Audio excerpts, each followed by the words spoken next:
Bonjour tout le monde, aujourd'hui je suis de nouveau avec Nathalie. Bonjour. Tu es doula et on va parler du postpartum. Le postpartum, c'est une période dont on parle peu et surtout on se retrouve souvent un peu tout seul. Toute seule, ouais. Bien solo dans son corps.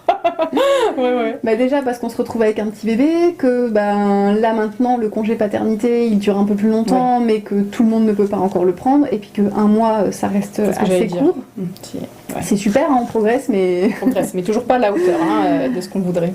C'est ça, et du coup c'est important de préparer cette période-là par des petites choses toutes simples, mais déjà se faire entourer, au niveau alimentation, avoir anticipé et remplir son frigo avant, prévoir des cadeaux de naissance utiles, donc ça va être des petites heures de ménage, du soutien, un rendez-vous pour faire du massage avec bébé. Oui, les cadeaux que tu proposes, c'est ça, c'est que les gens donnent vraiment du temps et du service à la personne qui vient d'accoucher, à la dame, que le 5e doudou qui va finir dans un placard, quoi.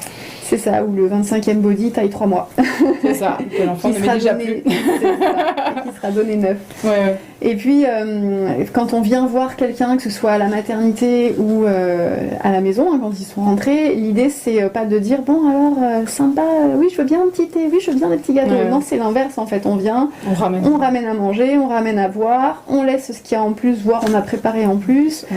Voilà, et s'il y a besoin de filer un coup de main, de lancer une machine, d'étendre du linge, voilà, c'est vraiment ça en fait. C'est très utile. Ah oui, parce que pour mon deuxième, j'arrivais pas à faire les courses, j'étais seule sur cette période-là, et j'ai une amie qui m'a livré Picard.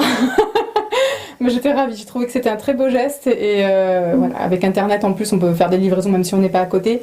J'ai trouvé ça percutant. Elle était maman de 3 enfants, elle savait très bien ce que je vivais et merci Anne.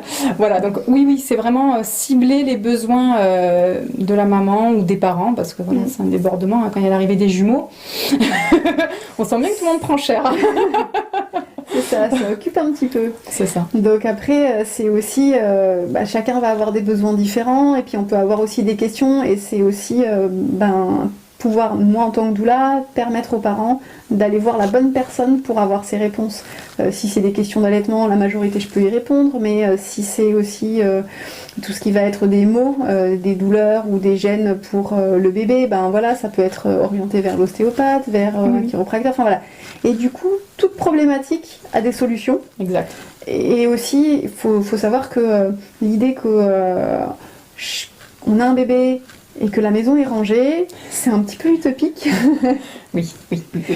On peut y arriver, il y en a qui arrivent, mais c'est rare et l'idée ça demande c'est beaucoup d'énergie en plus, d'avoir cette idée en tête. On nous a bien formaté en tant que femme aussi, le ménage, ranger, propreté. Et ça, la maternité nous apprend quand même un peu à lâcher prise, j'observe. Pas toutes, parce que voilà, on n'a pas toutes été éduquées de la même manière. Mais c'est vrai qu'il faut laisser un peu couler, sinon on est tout le temps stressé, tout le temps fatigué pour des choses qui ne sont pas vraiment importantes en fait. Ça nous fait prendre un peu de recul. Oui, et puis voilà, ce qui est important, c'est de savoir qu'est-ce qu'on veut. Est-ce qu'on veut une maison rangée ou est-ce qu'on veut profiter de ce mois-là, de ces semaines-là qui vont passer très très vite. On ne pourra pas revenir en arrière. Donc voilà. Et puis, c'est aussi une période où on va recevoir beaucoup de conseils. Donc apprendre à faire le tri et surtout à s'écouter. Exactement. Apprendre à écouter ce qu'on ressent pour faire comme on en a envie et pas comme un tel a vécu. Chacun a son histoire. Exactement. Donc, et la vie des autres reste la vie des autres. Je me ferai par écrit pour que ce soit plus clair, mais en effet, on est tous et toutes très différents, donc on ne peut pas avoir une notice pour chaque personne, chaque bébé, c'est du cas par cas. Donc c'est parfait d'avoir une doula qui s'adapte justement et tu recommandes justement les bons professionnels, en tout cas t'en proposes plusieurs en fonction d'une problématique. Du coup les parents piochent et c'est génial. Merci Nathalie pour ces informations richissimes. Merci à vous de nous avoir écoutés. On vous dit à très vite. Au revoir.